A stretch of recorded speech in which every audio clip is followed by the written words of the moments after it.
ನಮಸ್ಕಾರ ಸ್ನೇಹಿತರೆ, youth icon YouTube ಚಾನಲ್ಗೆ ನಿಮ್ಮೆಲ್ಲರಿಗೂ ಪ್ರೀತಿಯವಾದ ಸ್ವಾಗತ.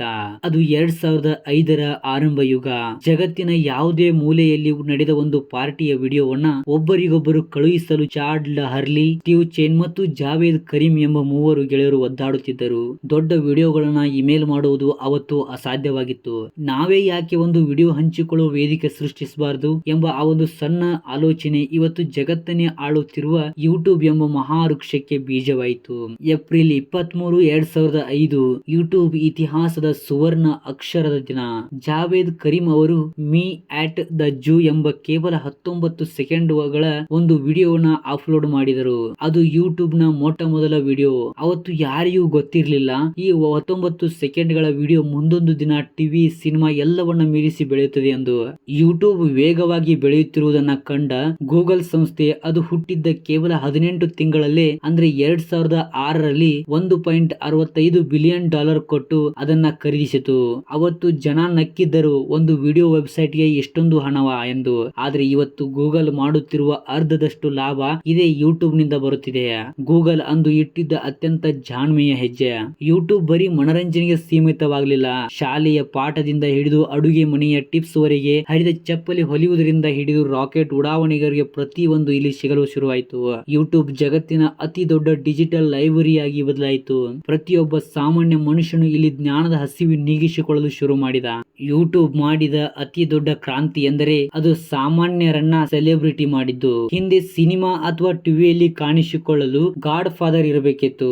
ಆದರೆ ಯೂಟ್ಯೂಬ್ ಯಾವುದೇ ಶಿಫಾರಸು ಇಲ್ಲದೆ ಪ್ರತಿಭೆ ಇರುವ ಪ್ರತಿಯೊಬ್ಬರಿಗೂ ವೇದಿಕೆ ನೀಡಿತು. ಹಳ್ಳಿಯ ಮೂಲೆಯಲ್ಲಿ ಕುಳಿತು ವಿಡಿಯೋ ಮಾಡುವ ಹುಡುಗ ಇವತ್ತು ಅಂತಾರಾಷ್ಟ್ರೀಯ ಮಟ್ಟದಲ್ಲಿ ಫೇಮಸ್ ಆಗುತ್ತಿದ್ದಾನೆ. ಅಂದರೆ ಅದಕ್ಕೆ ಕಾರಣ ಯೂಟ್ಯೂಬ್ ನೀಡಿದ ಶಕ್ತಿ. 2007ರಲ್ಲಿ ಯೂಟ್ಯೂಬ್ ಪಾರ್ಟ್ನರ್ ಪ್ರೋಗ್ರಾಮ್ ಶುರು ಮಾಡಿತು. ಅಂದ್ರೆ ನೀವು ವಿಡಿಯೋ ಮಾಡಿ ಜನ ನೋಡಿದರೆ ಯೂಟ್ಯೂಬ್ ನಿಮಗೆ ಹಣ ನೀಡಲು ಶುರು ಮಾಡಿತು. ಇದು ಜಗತ್ತಿನಲ್ಲಿ ಅತಿ ದೊಡ್ಡ ಉದ್ಯೋಗ ಕ್ರಾಂತಿ. ಇವತ್ತು ಲಕ್ಷಾಂತರ ಕುಟುಂಬಗಳು ಯೂಟ್ಯೂಬ್ ನಿಂದ ಬರುವ ಆದಾಯದಲ್ಲಿ ಬದುಕುತ್ತಿವೆ. ಇದು ಬರೀ ಆ್ಯಪ್ ಅಲ್ಲ, ಕೋಟ್ಯಾಂತರ ಜನರ ಅನ್ನದ ಬಟ್ಟಲು. ಕಾಲ ಬದಲಾದಂತೆ ಯೂಟ್ಯೂಬ್ ತನ್ನ ರೂಪವನ್ನ ಬದಲಿಸುತ್ತಾ ಬಂತು. ಮೊದಲು ಮಂಜಾಗಿ ಕಾಣುತ್ತಿದ್ದ ವಿಡಿಯೋಗಳು ಈಗ 4K ಮತ್ತು 8K ಕ್ವಾಲಿಟಿಯಲ್ಲಿ ಬೆರಗುಗೊಳಿಸುತ್ತಿವೆ. ಈಗಿನ ವೇಗದ ಜಗತ್ತಿಗೆ ತಕ್ಕಂತೆ ಯೂಟ್ಯೂಬ್ ಶಾರ್ಟ್ಸ್ ತರುವ ಮೂಲಕ ಸೆಕೆಂಡ್ಗಳಲ್ಲಿ ಜಗತ್ತನ್ನೇ ರಂಜಿಸುತ್ತಿದೆ. ಯೂಟ್ಯೂಬ್ ಕಾಲಕ್ಕೆ ತಕ್ಕಂತೆ ತನ್ನನ್ನ ತಾನು ಅಪ್ಡೇಟ್ ಮಾಡಿಕೊಳ್ಳುತ್ತಾ ಗೆಲ್ಲುತ್ತಲೇ ಇದೆ. ಒಂದು ಕಾಲದಲ್ಲಿ ಏನಾದ್ರೂ ಕಲಿಬೇಕೆಂದ್ರೆ ಕೋರ್ಸ್ಗಳಿಗೆ ಸೇರ್ಬೇಕಿತ್ತು. ಆದ್ರೆ ಇಂದು ಯೂಟ್ಯೂಬ್ ವಿಶ್ವದ ಅತಿ ದೊಡ್ಡ ಮುಕ್ತ ವಿಶ್ವವಿದ್ಯಾಲಯ. ಪ್ರಪಂಚದ ಅತ್ಯುತ್ತಮ ಶಿಕ್ಷಕರು ಇಲ್ಲಿ ಉಚಿತವಾಗಿ ಪಾಠ ಮಾಡುತ್ತಿದ್ದಾರೆ. ಒಬ್ಬ ಬಡ ವಿದ್ಯಾರ್ಥಿ ಕೂಡ ಇವತ್ತು IAS ಪರೀಕ್ಷೆಗೆ ಯೂಟ್ಯೂಬ್ ನೋಡಿಯೇ ಸಿದ್ಧನಾಗುತ್ತಿದ್ದಾನೆ ಎಂದರೆ ಇದು ಯೂಟ್ಯೂಬ್ ಸಮಾಜಕ್ಕೆ ಕೊಟ್ಟ ಅತಿ ದೊಡ್ಡ ಕೊಡುಗೆ. ಹೆಚ್ಚಿದ್ದ ಜನಪ್ರಿಯತೆಯ ಜೊತೆಗೆ ಯೂಟ್ಯೂಬ್ಗೆ ಸವಾಲುಗಳು ಎದುರಾದವು. ಸುಳ್ಳು ಸುದ್ದಿಗಳು, ದ್ವೇಷ ಭಾಷಣಗಳನ್ನ ತಡೆಯಲು ಯೂಟ್ಯೂಬ್ ತನ್ನ ಅಲ್ಗಾರಿದಮ್ ಅನ್ನ ಅತ್ಯಂತ ಕಟ್ಟುನಿಟ್ಟಾಗಿ ರೂಪಿಸಿತು.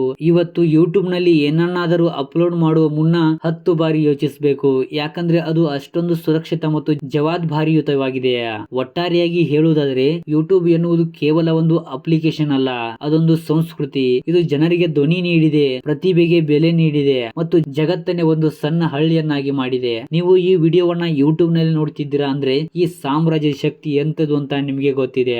ನೋಡಿದ್ರಲ್ಲ ಸ್ನೇಹಿತರೆ, ಮೂವರು ಗೆಳೆಯರ ಒಂದು ಪುಟ್ಟ ಐಡಿಯಾ ಇವತ್ತು ಜಗತ್ತನ್ನು ಹೇಗೆ ಆಳುತ್ತಿದೆ ಅಂತ. ಯೂಟ್ಯೂಬ್ ಇಲ್ಲದ ಜೀವನವನ್ನ ಇವತ್ತು ಕಲ್ಪಿಸಿಕೊಳ್ಳೋಕೆ ಸಾಧ್ಯ ಇಲ್ಲ. ಈ ಸ್ಟೋರಿ ನಿಮಗೆ ನಿಜವಾಗೂ ಇಷ್ಟ ಆಗಿದ್ರೆ ಲೈಕ್ ಮಾಡಿ ಮತ್ತು ನಿಮ್ಮ ಫ್ರೆಂಡ್ಸ್ ಜೊತೆ ಶೇರ್ ಮಾಡಿ. ಯೂಟ್ಯೂಬ್ ಬಗ್ಗೆ ನಿಮಗೆ ಗೊತ್ತಿರದ ಯಾವ್ದಾದ್ರು ವಿಷಯ ಇದ್ರೆ ಕಮೆಂಟ್ ಬಾಕ್ಸ್ ನಲ್ಲಿ ತಿಳಿಸಿ. ಹಾಗೆ ನಮ್ಮ ಚಾನಲ್ಗೆ ಸಬ್ಸ್ಕ್ರೈಬ್ ಆಗಿ. ಬೆಳೆದಿರೋರನ್ನ ಬೆಳೆಸೋದು ದೊಡ್ಡದಲ್ಲ, ನಮ್ಮಂತ ಹೊಸ ಪ್ರತಿಭೆಗಳಿಗೆ ಅವಕಾಶ ನೀಡಿ ಅಂತ ಕೇಳ್ಕೊಳ್ತಾ ಈ ವಿಡಿಯೋನ ಇಲ್ಲಿಗೆ ಮುಗಿಸ್ತಾ ಇದ್ದೀನಿ.